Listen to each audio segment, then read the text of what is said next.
Bismillahirrahmanirrahim. Alhamdulillahi rabbil alamin. Wassalatu wassalamu ala Rasulillah ma ba'd. Allahumma anfa'na bima 'allamtana wa 'allimna ma yanfa'una wa zidna ilman. Allahumma nas'aluka ilman nafi'an wa rizqan thayyiban wa 'amalan mutaqabbalan. Assalamualaikum warahmatullahi wabarakatuh. Kembali kita memuji dan mengagungkan Allah Subhanahu wa taala yang telah menetapkan hati kita di atas ketaatan, yang telah memanfaatkan umur kita dalam kebaikan.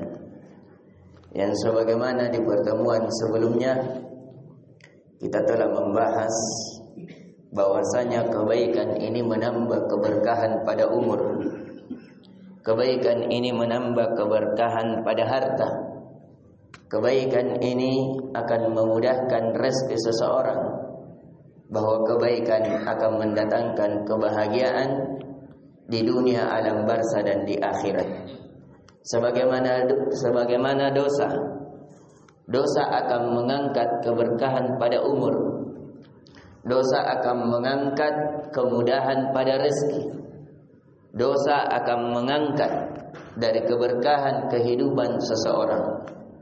Itu dari poin yang ke-37 yang diingatkan oleh Ibnu Qayyim Al-Jauziyah di dalam kitabnya Da' wa Dawa. Dan di pertemuan kali ini kita akan lanjutkan min uqubati az-zunub, dari akibat-akibat dosa yang dilakukan oleh pelaku dosa. Kata penulis, uqubatuha, di antara akibat-akibatnya, annaha taj'ala sahibaha minas siflah ba'da an kana muhayyi'an li ayyakuna minal ilyah.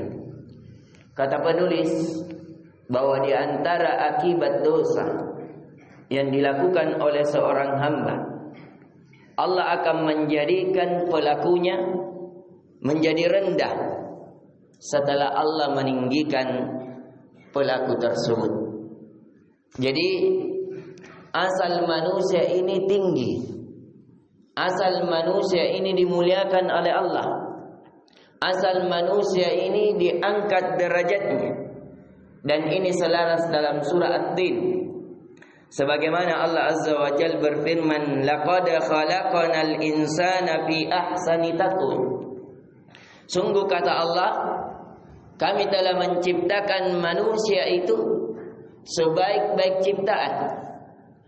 Jadi makhluk yang terbaik, makhluk yang terindah ciptaannya, yang termulia, yang tertinggi adalah manusia itu sendiri. Akan tetapi kata Allah, tsumma radadnahu asfala safilin. Setelah itu kami akan jatuhkan mereka ke tempat yang serendah-rendahnya. Di mana kejatuhannya? Tergantung. Karena Allah yang menjatuhkan seseorang, Allah pula yang membangkitkan. Allah yang meninggikan, Allah yang merendahkan. Allah yang memberikan kelapangan, Allah yang menyempitkan. Allah yang menghinakan seorang makhluk dan Allah pula yang memuliakan. Maka dari itu di surah Al-Waqiah tadi, ini adalah surat tentang betulnya hari kiamat. Di antara sifat Allah, khafidatur rafi'ah. Dialah Allah yang merendahkan, dia pula Allah yang meninggikan. Jadi di hari kiamat, ketika telah terjadi hari kiamat, manusia dibangkitkan. Manusia pada saat itu hanya ada golongan. Ada orang-orang yang dihinakan sehina-hinanya di tempat fiddarkil asfali minan nar, bahkan di dalam tempat yang paling terendah dari neraka. Dan ada pula orang yang digolongkan dari golongan illiyin, golongan orang-orang yang ditinggikan. Apa sebab yang melakukan seorang hamba ditinggikan? Apa sebab seorang hamba sehingga dia dihinakan? Maka Allah menjawab, di dalam surah At-Tin, illal ladzina amanu.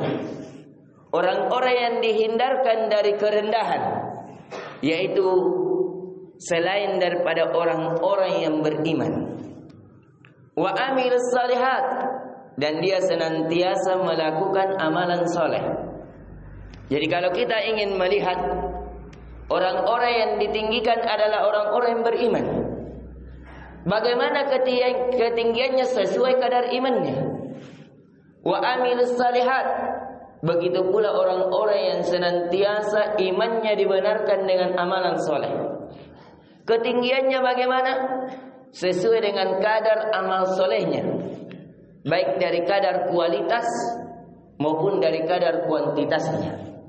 Bagaimana ikhlasnya, bagaimana cintanya, bagaimana pembesarannya dalam ibadahnya. Bukan hanya dilihat dari bagaimana banyaknya rukuknya, puasanya, sholatnya, umrohnya, tapi bagaimana dia membesarkan Allah di dalam ibadahnya. Bagaimana dia menghinakan dirinya di hadapan Allah yang Maha Mulia. Semakin dia menghinakan dirinya, maka semakin tinggi kedudukannya. Karena ibadah, hasal makna ibadah adalah al-khulu' wat tadallul. Ibadah tidak dikatakan ibadah kalau tidak lahir di dalamnya ketundukan, kehinaan kepada Allah Subhanahu wa ta'ala. Maka dari itu penulis mengingatkan kepada kita, inti pelajaran yang bisa kita petik, bahwasanya dosa akan menjadikan seorang pelaku dosa ke tempat yang rendah, padahal asalnya dia berada di tempat yang tinggi. Jadi asal manusia berada di tempat yang tinggi. Akan tetapi kalau manusia melakukan dosa, manusia melakukan kemaksiatan, maka Allah rendahkan serendah-rendahnya sesuai dengan kadar dosanya. Dan siapakah di antara kita yang tidak takut terancam seperti ini? Berapa banyak dosa yang kita lakukan? Berapa banyak dosa yang kita lakukan padahal kita bertobat? Ataukah kita semakin terjatuh dalam dosa sehingga kita terjatuh dalam kehinaan? Cukuplah kehinaan di dunia kita diberikan kesulitan oleh Allah. Cukuplah kehinaan di dunia ketika kita tidak ada lagi sesuatu yang mudah. Jadi di sini kita juga bisa mengambil pelajaran. Coba kita melihat urusan kita. Ketika urusan kita semakin sulit, ketika ibadah kita tidak mendatangkan ketenangan, cukuplah itu menjadi hukuman disebabkan dosa-dosa kita. Ketika kita tidak merasakan lagi kenikmatan, maka dari itu kita melihat, jangankan kita banyak dosa, iblis saja dengan satu dosa Allah hinakan, keluarkan dari surga, dari tempat kenikmatan. Bahkan Allah benci, Allah murkai, Allah jauhkan, Allah marah, Allah murka kepada dia. Bagaimana lagi dengan diri kita? Berapa banyak kesombongan di dalam hati kita? Berapa banyak dosa yang telah kita lakukan? Berapa banyak pandangan yang berkhianat dari perintah Allah? Berapa banyak pendengaran yang kita dengarkan yang mendatangkan kemurkaan Allah? Berapa banyak langkah yang kita langkahi, sedangkan itu mendatangkan, seandainya itu bisa mendatangkan bencana, maka cukuplah itu yang mendatangkan bencana. Maka dari itu, di pertemuan kali ini yang bisa kita petik dari pelajaran, inti pelajaran yang diingatkan oleh penulis, bahwasanya di antara akibat dosa yang dilakukan seorang hamba akan menghinakan seorang hamba, akan menjatuhkan seorang hamba ke tempat sesuai kadar dosa yang dilakukan oleh seorang hamba. Semakin dalam dosa yang dilakukan seorang hamba, maka semakin dalam pula kerendahan yang hamba dapatkan. Dan begitu pula amal soleh, begitu pula keimanan. Seorang hamba semakin bagus, semakin puncak keimanannya, semakin bagus kuantitas dan kualitas ibadahnya, maka semakin tinggi kedudukannya sampai bersama para nabi, para siddiqin, para syuhada. Mengapa? Karena mereka lah orang yang paling sempurna imannya. Dan barang siapa di antara kita yang merasakan kekurangan iman, Kata Nabi sallallahu alaihi wasallam, "Jaddidu imanakum bila ilaha illallah." Perbaharuilah iman kalian, perindahlah iman kalian dengan memperbanyak mengucapkan la ilaha illallah. Ini diantara kualitas yang menambah keimanan kita. Memperbanyak la ilaha illallah dan memperkuat istighfar.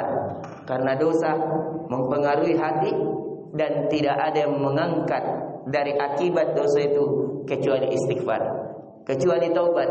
Semakin dalam seseorang bertobat, maka semakin tinggi kedekatannya kepada Allah pemberi taubat. Ini yang bisa kita berikan. Semoga memberikan manfaat pada subuh kali ini. Jika ada kebaikan di dalamnya, itu datangnya dari Allah. Jika ada kekurangan, itu datangnya dari kami pribadi. Subhanakallahumma bihamdik, asyhadu an la ilaha illa anta, astaghfiruka wa atubu ilaik. Assalamualaikum warahmatullahi wabarakatuh.